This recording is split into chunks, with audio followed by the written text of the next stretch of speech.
My Lord, we say by extension, and all these cases are fact specific.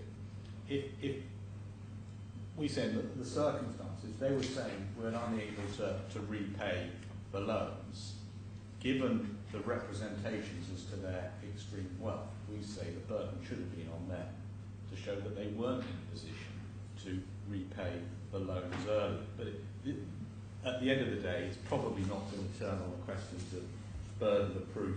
It's just going to be based on your Lordship's looking at the evidence and satisfying yourself whether or not Sir John Chadwick is correct that there was no evidence that they had the ability to repay. And we say that finding is clearly wrong in view of all the circumstances which I'll be taking your Lordships to in a few minutes' time. And if I could just quickly refer to Langdon against O'Connor, which is in bundle B2, tab 33, which is a decision of the House of Lords in 2003.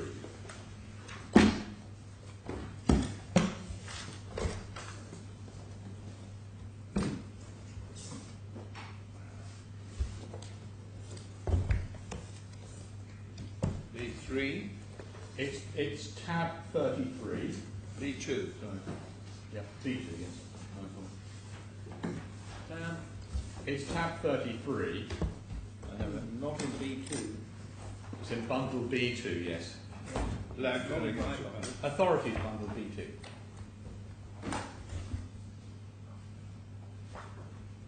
Yes, Authorities bundle B2, that's my mistake, sorry. It's confusing. I found it's confusing having more than one bundle. Okay, got it.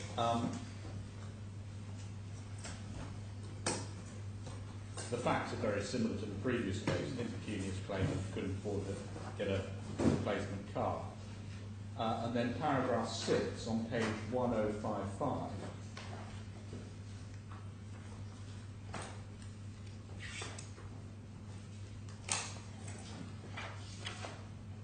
Yeah. And it's really just paragraph 6, my Lord, if you could kindly read that. Thank you.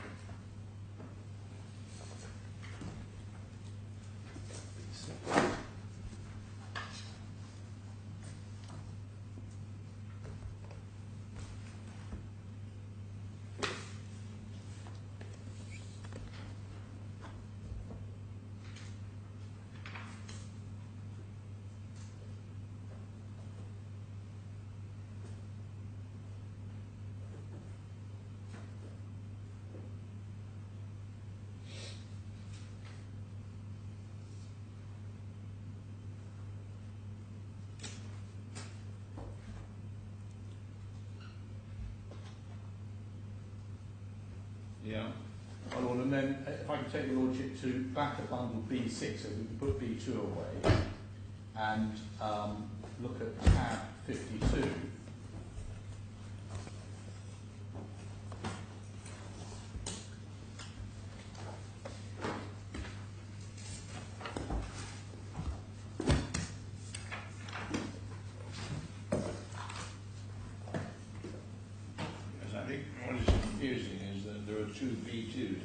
I know, and that is confusing, I accept that. Yes. The authorities bundle does say authorities on it. Does. The writing is rather... If you look close enough. Yeah. Yeah. So B6. Correct. B6 tab 52. Yeah.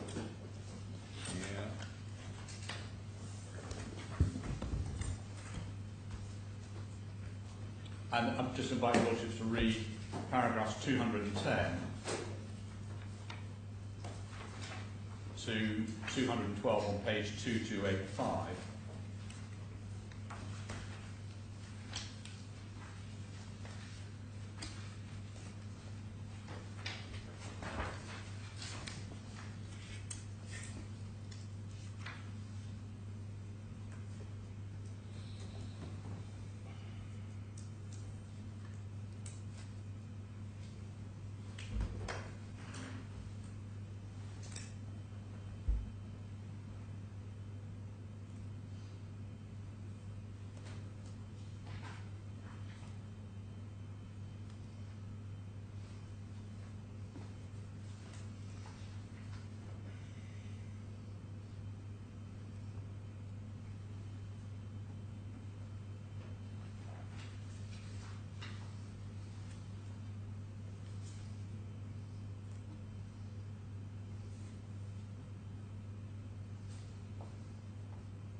Well, the facts are very different because in that case, the judge said you failed to mitigate, so you could have met the margin call. And I accept from this court's finding in the pre-liability appeal, according to Sir John Chadwick, that it's not open to me to say they could have met that margin call within that 24 hours, but it is open to me to say that thereafter they would have been in a position to repay the bond. I mean, we'll be looking at the facts, no doubt, in due course, but one feature, it seems to me, is that the question of mitigation actually arose for consideration by the claimants. The ABK bank turned nasty and said, you must pay off your loan or we'll realise the security. Yeah. So they were faced then with the question of what to do with their exposure. Yeah. And their decision was, considered decision, was to effectively refinance the position by going to another bank. Yeah. Rather than realise whatever assets, if any, they might have been able to realise either in the short term or in the long term, I don't know. That decision of itself suggests, does it not, that they actively considered what was the reasonable way forward and thought that that was the reasonable way forward. They had they were faced with a bank that was never going to return the money absent litigation, and they decided the best way of waiting until the dispute was resolved was to borrow from another bank. Now it seems to me that on one view that is rather an answer to the mitigation point. Well, let's just break it down. Yeah. The first point is the judge right to say there's no evidence at all that they had the ability to repay? And I say no. Your Lordship's moving on to the next point is, assuming they did have the means to repay, was it a reason? Well, they had some means to repay. I mean, maybe they owned a skyscraper in New York. No, they owned, and we're looking. Well, we're going to look at the facts, but I'm just trying to see. Yeah. From the perspective of the claimants, they thought, in order to deal best with the position they were faced with, the right decision was to borrow from another bank. Now, that might have been a bad decision, I don't know, but it's what I call a good starting point, isn't it, for indicating what the claimants thought was the best way of avoiding any further loss. Well, I respectfully don't agree with you, Lordship, Right. because I think that it's one thing where you've got some, let's say your house, and you live in that house. You say, look, I don't want to sell my house to repay this loan. I understand that. Well, that would be one extreme example, Yeah, I agree. but we're not dealing with that. We're dealing with people who have massive assets. These shares, the shares, at least some of the shares, was security for these loans. We know those shares greatly exceeded, for example, the amount of the CBK loan, which is 135 LTV basis. We say the most natural thing of people of this wealthy would have just been to pay it off. That's what we say. It's not one of those cases where it's a marginal decision, what should we do? So Well, they made a deliberate I decision. assume this was all put to Mr. Khorfi, or rather more accurately to his mother. Well, his mother didn't give evidence on the quantum hearing. Oh, right. They decided not to call her. Right. Of course it would have been put to the mother because she's the one who owned all the shares, but it was put to Mr. Khorfi. Right. They Well, had we'll be able to to see pay. what he said. I'll show you what he said. So if we go to paragraph 26, Yeah. and just go through some of the references in paragraph Thank you. in that paragraph 66. So if we look at bundle F7 at tab 127.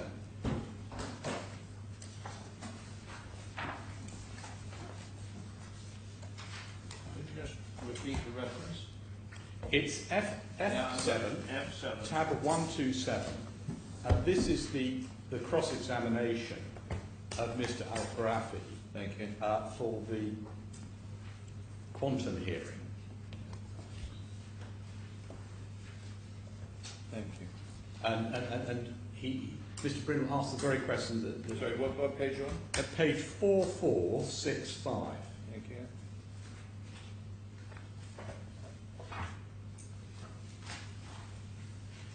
Yeah. Mr. Brindle, please can you answer this? Why were you and your mother not able to pay off any indebtedness that you still had to AKB during that period? Why did you continue to pay interest? Why did you not pay off whatever you owed them? Mr. Khorfi, the reason for that is twofold. The first one is that it is correct that they are well off. I think this is because it's going through a translator. Yeah. The first one is that it is correct that they are well off. He and his mother, they are well off. But we are not billionaires. We have enough money, but we are not billionaires. So in the light of that, you will have 111 million with Sarasin, and at the same time, I could not have 111 million at the same time to pay off any of my debt to AKB. That is one reason.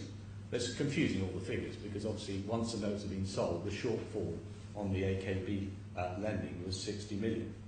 And then, of course, you've got the deduction for the personal expenditure that the judge did. The second reason is that at that point in time, we had many assets in Kuwait and elsewhere, my mother and I, but at that time there was a financial crisis was going on, and it had started, and most of our assets were devalued, maybe to half of their value. So at that point in time, we're a little bit tied to that. That is the reason. Brindle. But even if they were worth half their value, you'd still have plenty to be able to pay this debt, do you not? I wish it was. But, my lord, it's accepted that the property prices in 2008 went down substantially. But they had other assets. They had the shares in NBK. Certainly C2 had the shares. C1 only had a relatively small shareholder. But later on in his evidence, because you're not going to get depressed prices. He's talking about depressed prices in 2008, immediately after Lehman. But we're talking about the period of 6 years thereafter. And later, in his evidence at 4470, about... Sorry, help me. What days are you talking about? I don't, you say, as I understand it, that 6 years was far too long. Yeah. What is the period that no reasonable claimant would have allowed to go past? Well, my submission is that once you've got, you know what the shortfall amount is, which is the notes have been realised, it doesn't take that long to be able to repay the ABK loan out of the shares, Right. which were a security. I can't remember the dates now. But October 2010. yeah. October 2008 is when the loans were called in, right, and the notes realised, and then you had the net figure. So you're not saying it's introduced in November 2008, or are you? I don't know what you want. I'm saying as from October 2008, they should have been in the position to at least start paying down the loans and allowing the shares to be used to realise it. But of course, the point gets stronger over time, because once you get to a year ahead, we say, of course, it should have been done by then. So by the end of 2009, they should have paid it all off. And the point gets even stronger by the time you get to 2010. The longer the period, Yeah. the stronger my point. And if he'd done that, sorry to interrupt. Yes, of course. If he'd done that and was thereby denied or lost the value of the shares used, he could have added that to his claim against the defendants. Is that right? Because they're claiming for the interest on the loans. They're continuing loss. If instead of allowing interest to run, he uses an asset to discharge the indebtedness, thereby avoiding the running of interest, You stop the loss, yeah. it stopped the loss, then he'd have a claim, would he not, in respect of the financial loss involved in using the shares in that fashion. I mean, otherwise you're transferring the cost to him, the cost to the bank to him. And if you just add it to the claim, you go round in a circle. Well, it's never been suggested that they're entitled to the principal of the loans from ABK. But then you've I think Sir Richard Field is putting a slightly different point. Only if you sell £10 million worth of NBK shares, and one finds that over the next 6 years, dividends from NBK plus capital appreciation from NBK amounts to several million, whatever it may be. Why can't he claim that? Well, the answer is he hasn't claimed that, and secondly, that if you look at the pattern of the NBK... Yeah, but you would have to put that into the melting pot, considering what is a reasonable approach to mitigation, surely. You'd have to think, well, if I sell all my shares and pay off this loan, how's that going to hurt me, if at all? Answer, I don't know, but I'm going to lose out on dividends, I'm going to lose out on capital appreciation, I'm going to lose out on voting power. Well, I don't know what the points would be. Yeah. Why can't he put that into the equation and say, well, on balance, I could do it, but I don't really want to do it, and I think well, the best way forward is to borrow from another bank. But what's wrong with that reasoning? Well, what's wrong with the reasoning is that if we look at it mitigation and enforceability, you're dealing with people who at the time of the breach were seen to be and represented to be, certainly the first claim, extremely wealthy with lots of assets. You then have the notes being sold and there's a shortfall. Is it reasonably foreseeable by us if there is a shortfall, they'd be unable to repay that loan within a reasonable period of time? We say it's not foreseeable. The second point is, well, how are they going to repay that loan? We say these people have enough assets to easily pay off these loans without any discomfort to their life or their living style, because if you look at the security that's been provided, they have security well in excess of, for example, the CBK loan. And so we say they should have used their other assets to pay off the loans. But on that basis that they were advised that this investment was going to provide the wherewithal to service the loans, which in fact never happened. Yeah. If they liquidate the shares, that's a further loss consequent upon the breaches of the defendants. So they would simply add that to their claim, and you just go round in a circle. Isn't that right? Well, no, I don't see it that way, no. Well, instead of being able to service the loans through the fruits of the advised investment, yeah, they're now having to sell their assets in order to get rid of the indebtedness. And that is a loss of their assets, which is all caused through the breaches of the defendants. So if they did, as you suggest, sell their shares, they would they not, simply add that as further loss caused by the defendants. And so it goes round in a circle. But then that would effectively be claiming for the loans themselves, which they've never claimed. Their claim is for the interest. Well, but that's why they sell the shares, in order to, on your case, in order to tie off the interest down. So, let's say you have two bank accounts. On one bank account, you've got $1 million minus. Another bank account, you've got $1 million plus. Are you saying that, I'm not mean that disrespectfully, but is it being suggested that if you use that $1 million on the second account to pay off the first account, you can then claim that $1 million as principal? I'm not sure if it is, isn't it? No, I can ask you to accept that the loan was taken up to purchase an investment that was sold on the basis that the fruits of the investment would service the loan. And accordingly, if in fact that isn't happening, and shares have to be sold in order to stop the running of interest, that is a further consequence of the breach of the defendants. You just add that to the claim. Yeah, they've had to give 10 million to the bank, it's no longer theirs, in order to pay off the loan, or whatever the figure is. So they've lost it. Well, or at least they've lost at least they've lost a discounted element of that realisation of the share proceeds that will be added to the claim.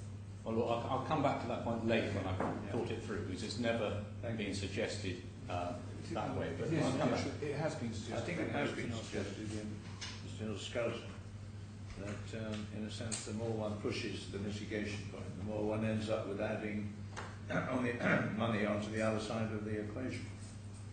But there it is. We'll come back to that. We'll come back to it, yeah. Well, we would... So we're in his evidence, and if we look at 4470... 4470, thank you.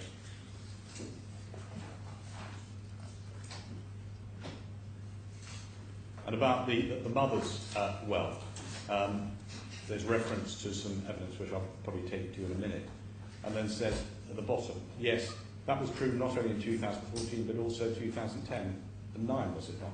Compared to today, in 2008, my mother's financial situation was worse than today. So the financial position of the mother has been improving over time. The next point is 26.2. The claimants come from an extremely wealthy family in Kuwait. So where are you? Well, 26.2 of my skeleton. Oh, I see. Yeah. But the claimants come from an extremely wealthy family in Kuwait with much inherited wealth. And both the liability judgment and your own judgment start off by saying that the claimants are wealthy. And they live in the world of Bugatti cars, and not just one at a time. Indeed, when it suited them, they relied on their extreme wealth before the court. When there was an issue as to whether or not they could take out from the court account the $10 million, which is the head A losses, they put in evidence of their wealth. So if we put away F2, F7 for now, and take out bundle B2,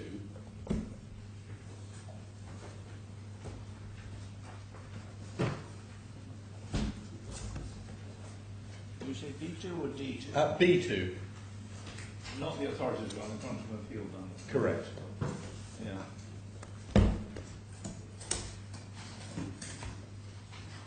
Yes.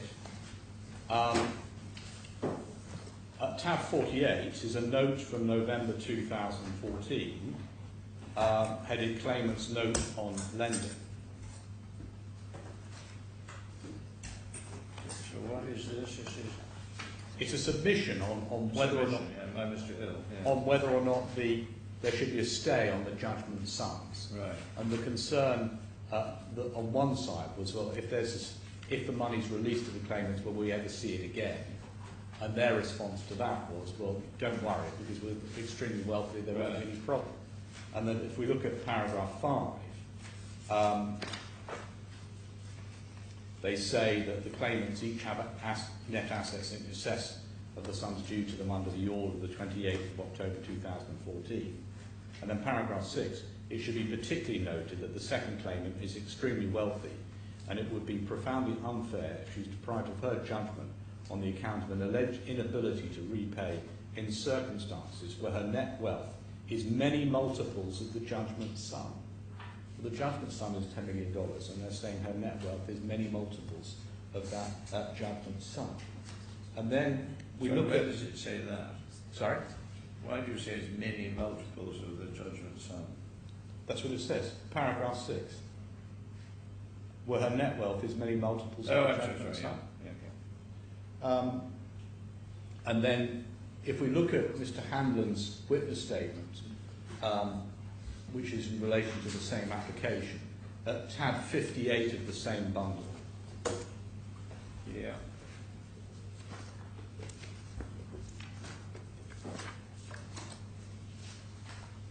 At paragraph 8 at page 932.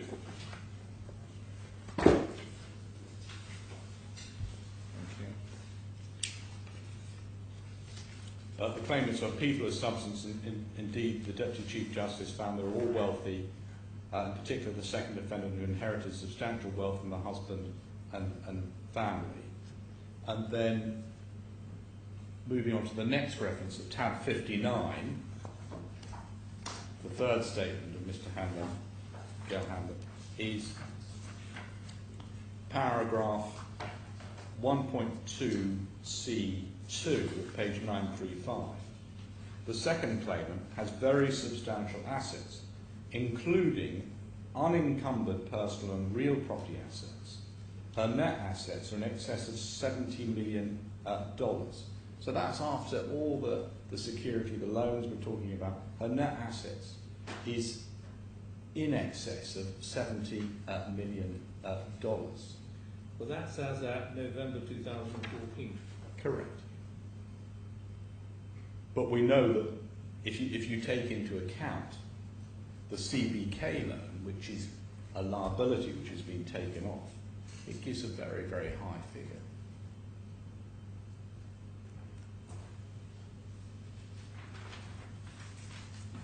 And we say that they're clearly in a position to repay.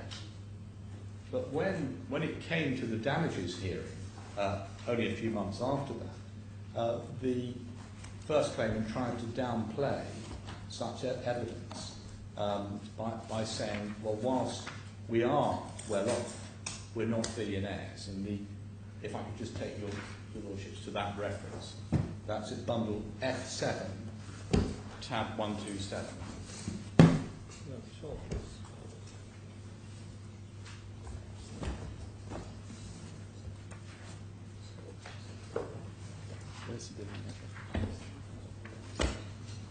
Sorry, I've already taken you to that reference. I don't need to take it. I'm sorry. There's no point looking at that again.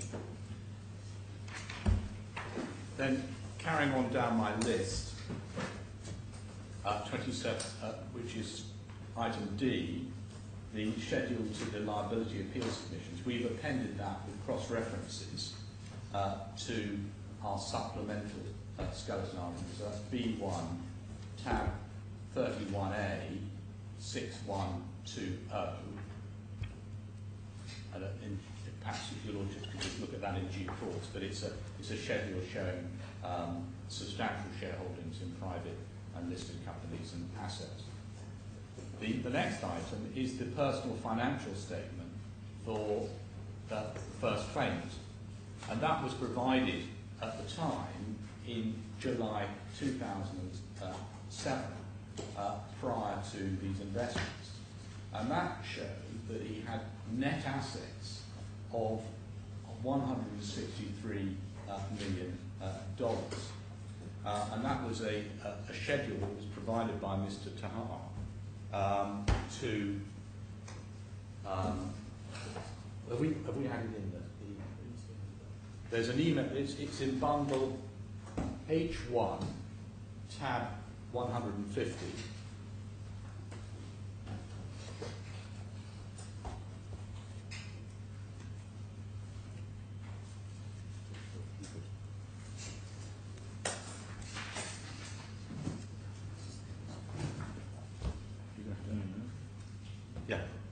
Yes, there's an email which I want to add to that tab, which is the email enclosing the wealth statement.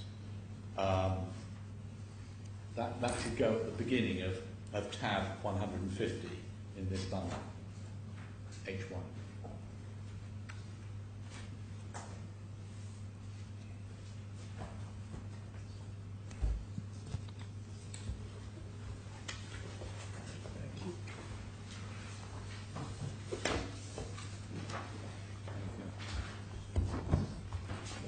I'm not seeing the 163 million. Yes, because it's Kuwaiti dinars and you translated it, so it's 54 million Kuwaiti dinars. Yeah, I'm with you. Thank you. My lord, I just handed up the covering email that went with it. Thank you. If we just insert that in the bundle. Yeah.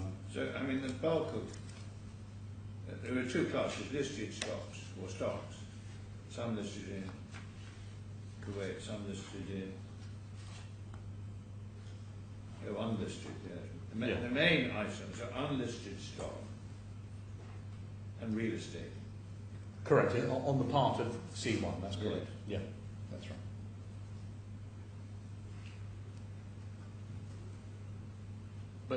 What we say is the significance of this and the other evidence we're talking about, it shows that the claimants could repay the loans, and it also goes to foreseeability.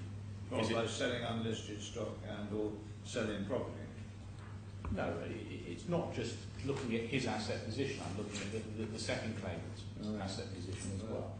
But is it foreseeable that a family with such assets would be unable to pay all or the bulk of the borrowings and a shortfall after the notes have been liquidated? Well, they wouldn't have the same duty in borrowing the money, that I understand, against this security.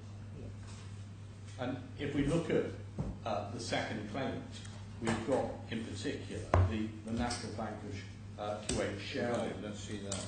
And if we look at that, if we look at F11, tab, no, F1,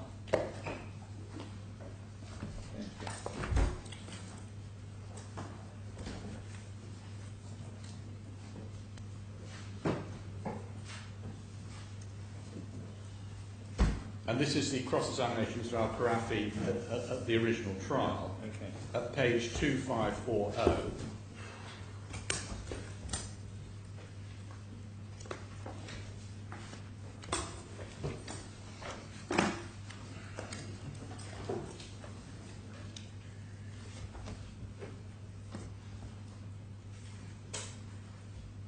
And it's line 7, so 254. Thank you very much. Doing the best you can you say what the value of her shareholding was about May 2007? This is the National Bank of Kuwait shares. And the answer is 12 million share. And then he was asked, well, how much is that worth? And he thought the average of one dinar, he thought about $30 million. In fact, that wasn't correct because the shares were worth more than that. And you'll see that from F3, tab 118, page 2730. So if we put this one away and then go on to F3. All right. Sorry. Is it F2? So it's F2. Yeah.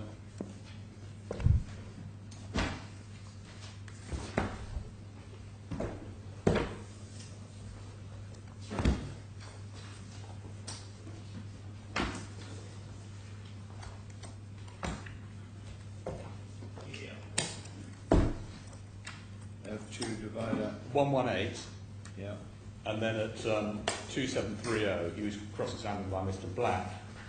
And you'll see on page 2730 that Mr. Black was suggesting that the share price was higher than 1 dinar, but it was in fact 2 Kuwaiti dinars. You'll see that line 9 to the end of the page. Thank you. And then F3 117. Sorry. 2848. 119. 2848.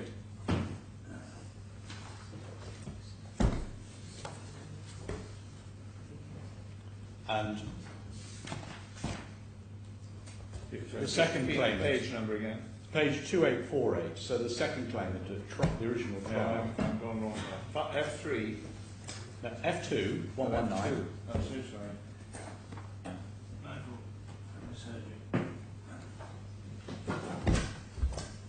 We were in F.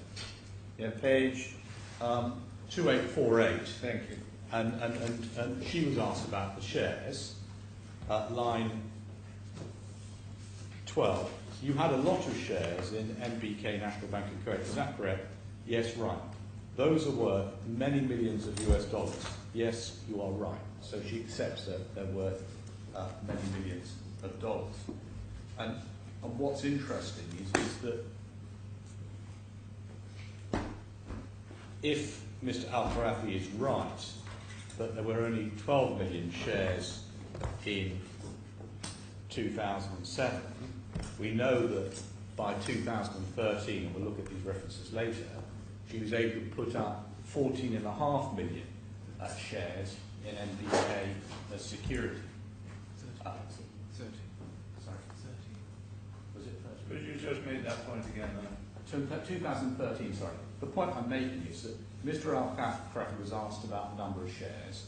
He says that in 2007 there were 12 million shares.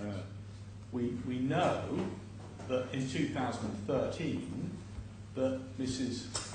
The mother, the second claimant, had put up 14.5 million shares for the CBK borrowing. So we don't know how many shares there are. And there's a big difference between the two, because if you've got an extra 2.5 million shares, that's at least another $7 million in shares. These people are, as they say, extremely wealthy. So maybe, I apologise for rising, but I'm not sure where my learned friend gets his, at least his figures from, is that at least 7.5 million. Well, I'll show it to you when you look at the ratios under the lending. The other assets that the second claimant had, there was a fiduciary deposit at Credit Suisse that's referred to in little f, and she had various other shareholdings which are set out in a further information at paragraph 4.3. Can I just give a reference? It's bundle D, tab 98, at page 1715. But from what we say, from what's been disclosed by the claimants as to their financial position, they were in a position to repay if they had chosen to do so. The next point is 24.3 of my scope of argument, which is the question of disclosure. And very few documents were disclosed by the claimants as to their financial position. And they had numerous bank accounts, and we got very few bank statements. Now, the first claimant was cross-examined about this at the original trial in bundle F2, tab 118.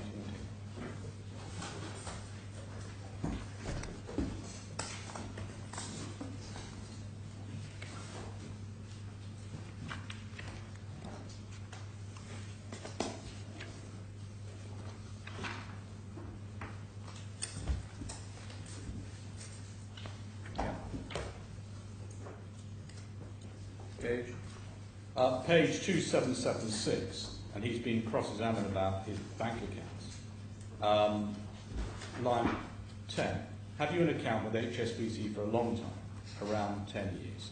Is it a personal account? Yes, it is. Well, we've never got any bank statements from HSBC. Then there's a reference to Bergen Bank, another bank, no bank statements were given. And then he says at the bottom of page 2776, I have more than 20 bank accounts in Kuwait. I can't remember everything. And then top of the page, 2776.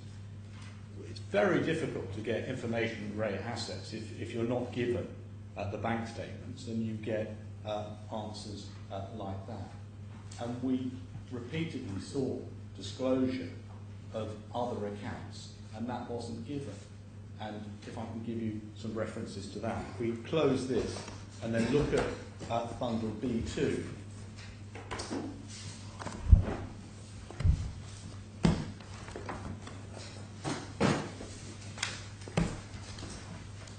At tab 57.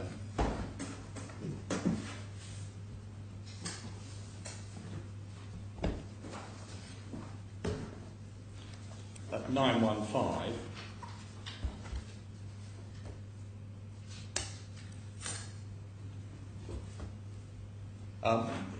This is an application for disclosure before the Deputy Chief Justice for the purposes of the damages hearing. And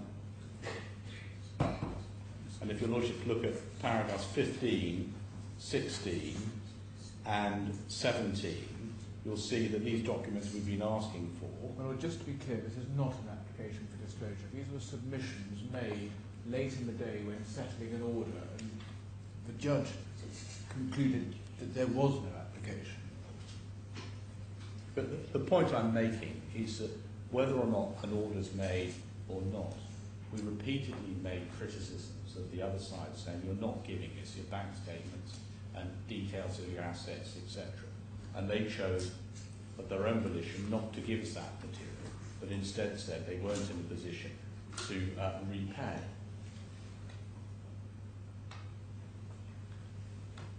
And then if we look at tab page 920, you'll see that that list, that's a schedule of the material that was being sought, and it wasn't forthcoming. And what we say is that if they wanted to take, and in closing, there was complaint about the lack of disclosure on the inability to repay. So if I can give you the reference to that, if you can note it down. F7, tab 128, page 4596. So in closing the damages hearing, we did make repeated complaints about the lack of disclosure. I don't need to take you to these authorities because I'm sure they're well known at subparagraph 3.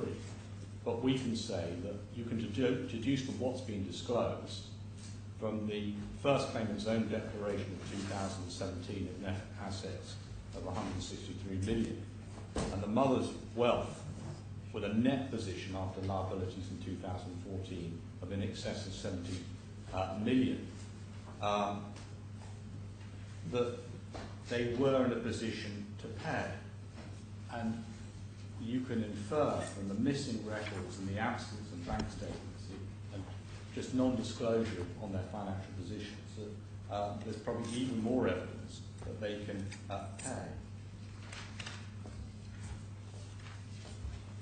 Well, those are the submissions I'm making at this stage on the points of paragraph 26 of my submissions.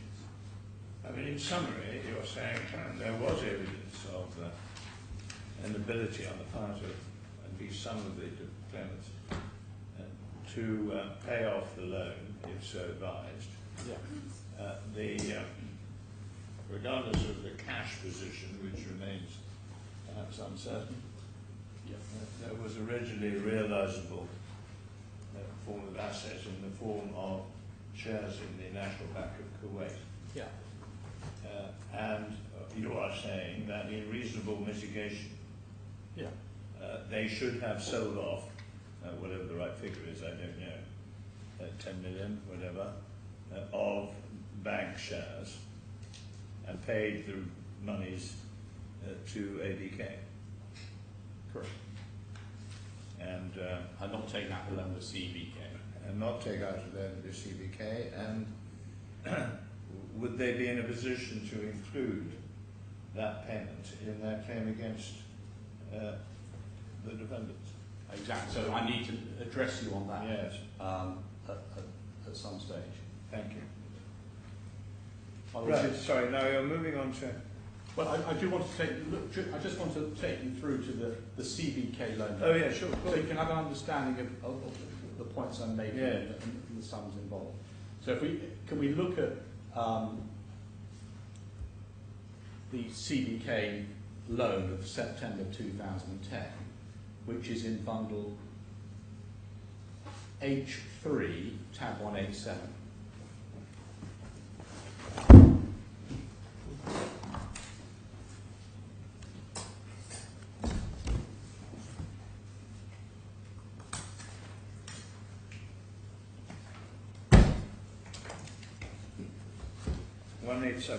Yes, Lord. Thank you.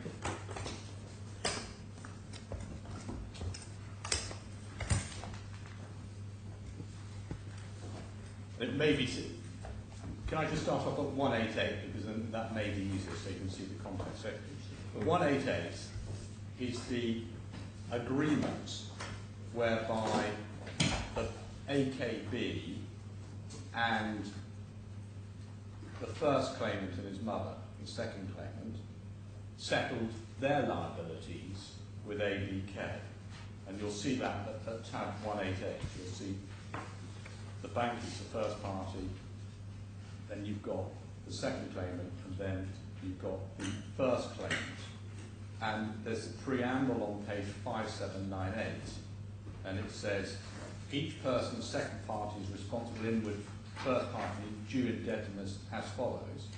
and it talks about the indebtedness on a specific account of this second claimant of $24 million odd, and then the next item is in relation to the first claimant, which is $12 million odd. And the second article is at page 5799. It's agreed to settle the debtors of each person.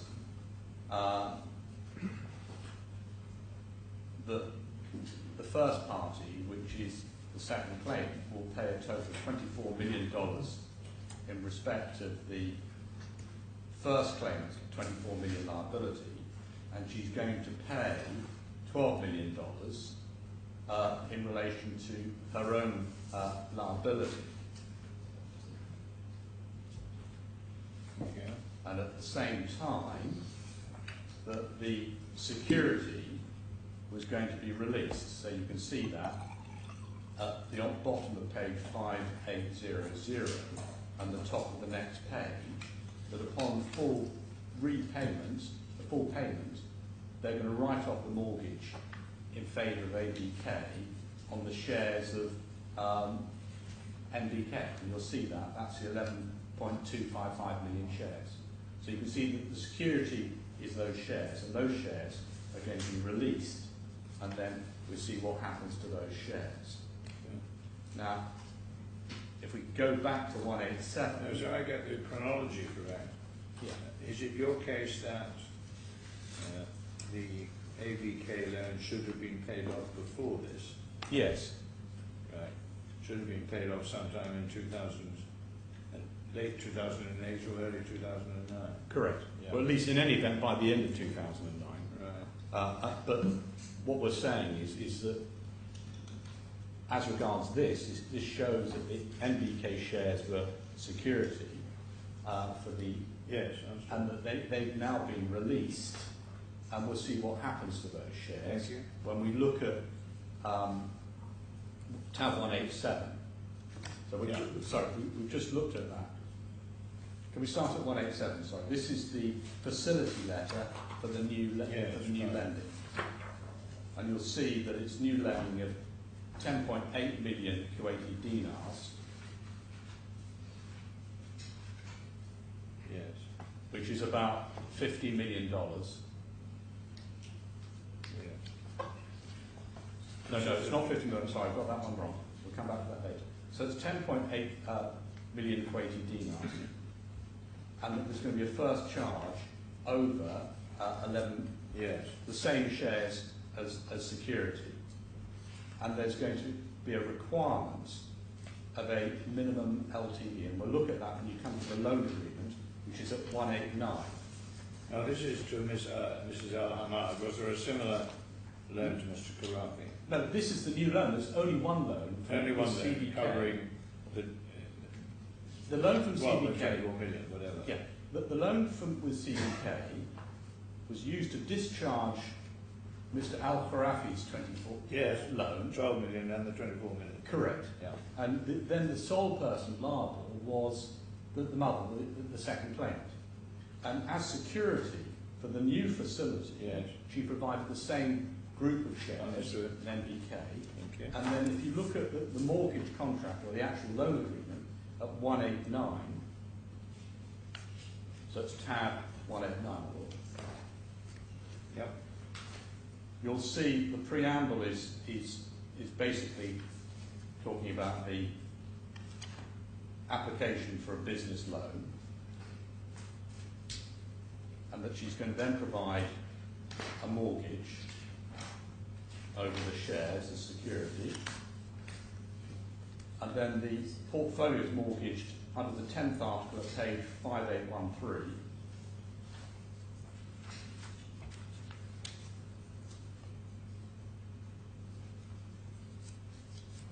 Yeah.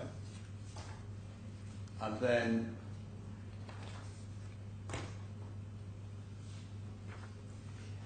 (5816) is the LTV provision, my lord. It's Sorry, what am I looking at? 15813? Well, 5813 is you've got the mortgage of the shares. Yes. And then the 5816, you've got the LTV provision, okay, which is Article 11.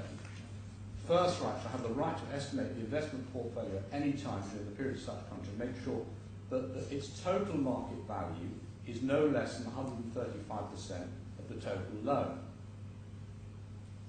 Okay. And 135% of the loan is 10.6 million, 135% is 14.4 million. And that gives you, just roughly translating that into dollars, that's about $50 million of NBK shares have been provided as security. Yeah. And then, if we move on to, I think that's the end of that bundle. If we can then move on to bundle I, tab 261.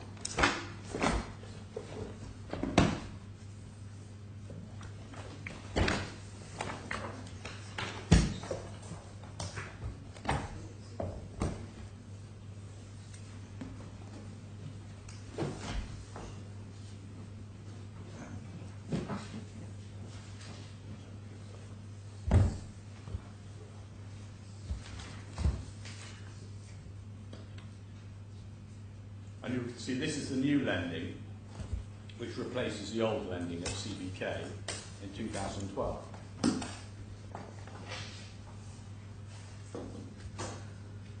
I'm sorry, this is what new lending? This is a new loan from CBK, which in 2012 replaced the 2010 loan. Yeah. And in this, the main point to note is that the number of shares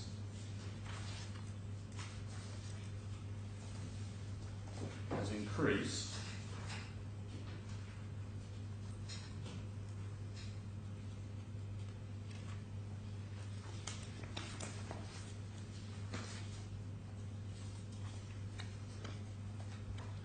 which is, by the way, if you look at page 5989, you'll see for the new lending. No, you've lost me. 5989, under 10th item. I'm in bundle I. Correct. Yeah. Tab 261. Tab 261. Yeah, I've got that. Page 5989. I'm with you. And look at the bottom, elements of the portfolio. You'll see that the portfolio is now 13.6 million shares of NBK. So the number of shares has increased.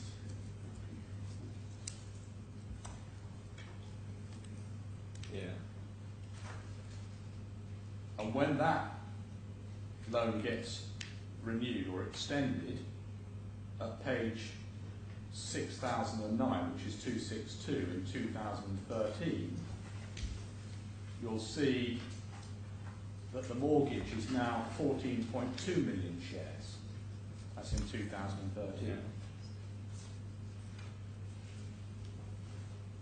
So we can see that we've now got 14.3 million NBK shares as security for CBK. But even with those shares pledged and this loan outstanding of about $35 million or whatever it is, the relevant conversion rate, that her net assets, according to Mr. Hanlon, are in excess of $60 million. So those are my submissions on ground four. Thank you very much. Well, before my learned friend moves on, could we just clarify, at least for my purposes, so I know what I'm responding to, is he saying that the loan-to-value ratio, the 135, was met by the 13 million NBK shares?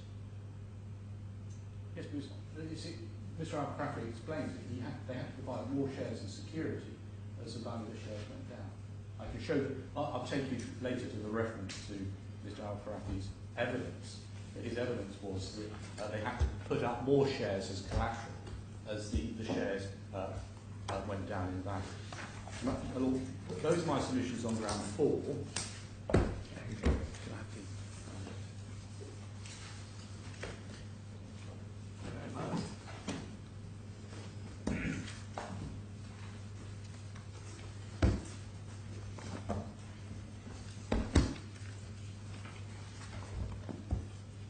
we now turn to ground 8, which is the head B losses of $8,494,017. And these are the fees and interest charged to the claimants by Bank Sarasin from the time of the original. You're now on ground 8. I am, my lord. Yeah. It's paragraph 34 to 36, must go. Thank you.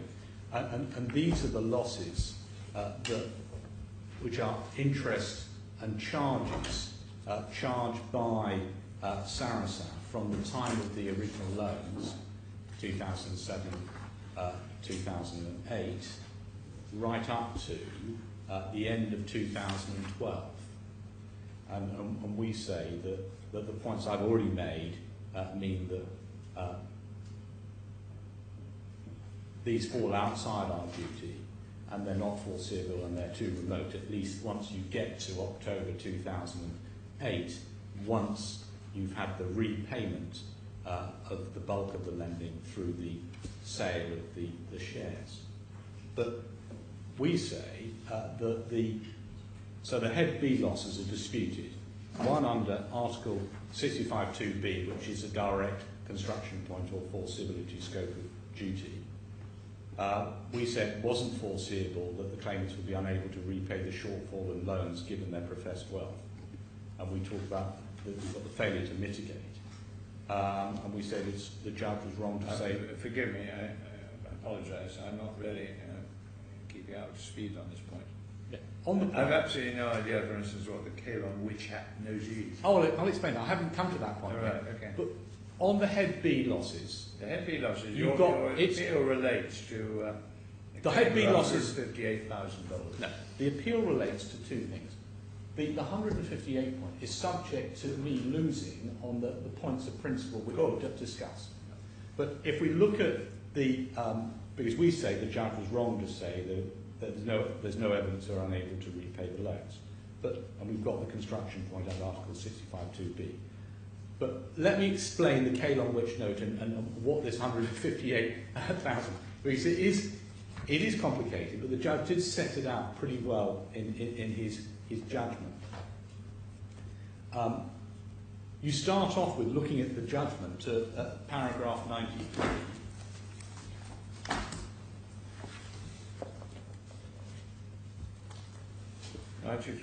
Yeah. Because I just want to explain how the judge got to how he calculated the head B losses in the first place.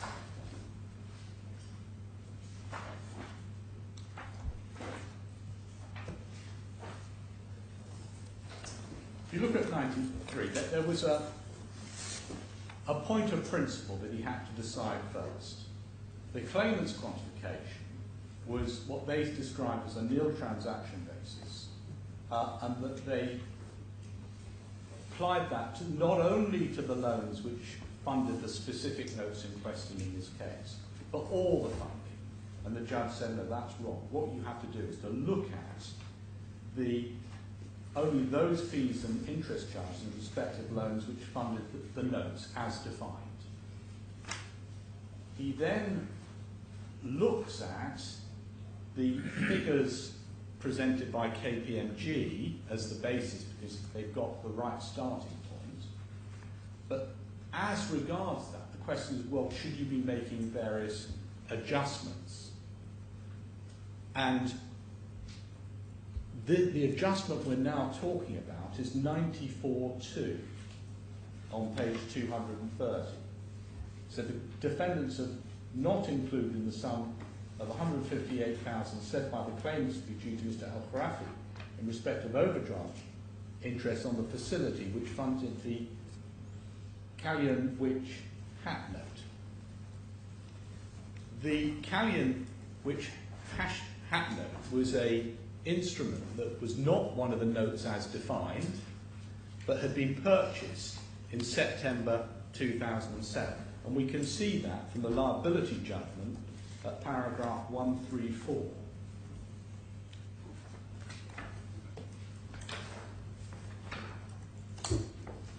And that's at page 45 of the same bundle in tab 1.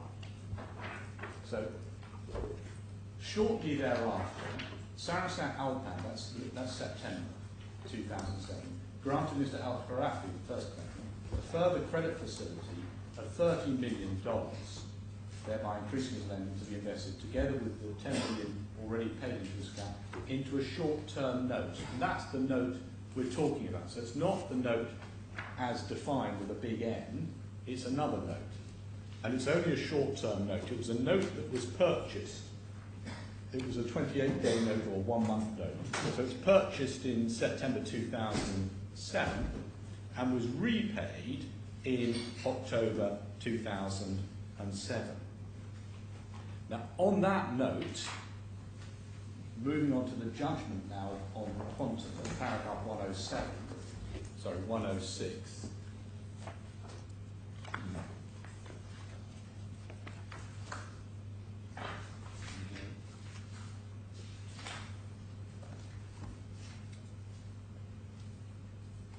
He refers to the $30 million note, and that on that note there was a profit, and the profit the judges identified on that investment, i.e. on that 1 month note, was $206,451, and credit was given for that note, for that profit, in the agreed calculation of the head A losses.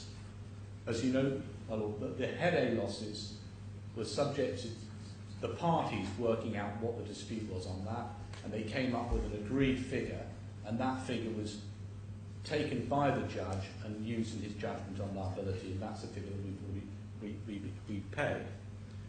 And the claimants say, and I accept that when they calculated their claim for $10.4 million, which we agreed, they did not offset the costs incurred to reach that profit. So they didn't offset the interest on the loan. So they put in the profit, but they haven't put in the cost. And that's the cost of $158,000, or alternatively $162,000, depending on whose figure you agree. So having agreed the head A losses with the defendants, and the figure incorporated in the judgment and the order from the trial in 2013, in 2015, when it came to the quantum judgment, they sought to have those interest costs to be added to their head B losses, even though the note in question was not a note as defined. It was not one of the investments in which are contested. But what we say is that the interest expense is not related to the purchase of the notes in question proceedings. And what the judge said is you can only claim under B the interest on costs on the notes which are in question in the proceedings.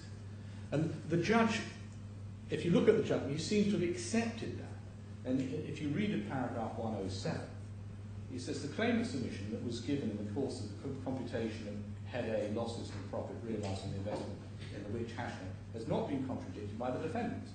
In my view, this submission is correct. On a true analysis, it may be said that the inclusion of that profit, $206,000, in computation of head A losses was an error, or the alternative that the interest costs incurred in generating the profit, that profit, $162,000 or maybe $158,000, ought to have been set off against that profit figure in computing the profit, so that the agreed figure understates the head A losses, but the court has not been invited to reopen the computation of head A losses.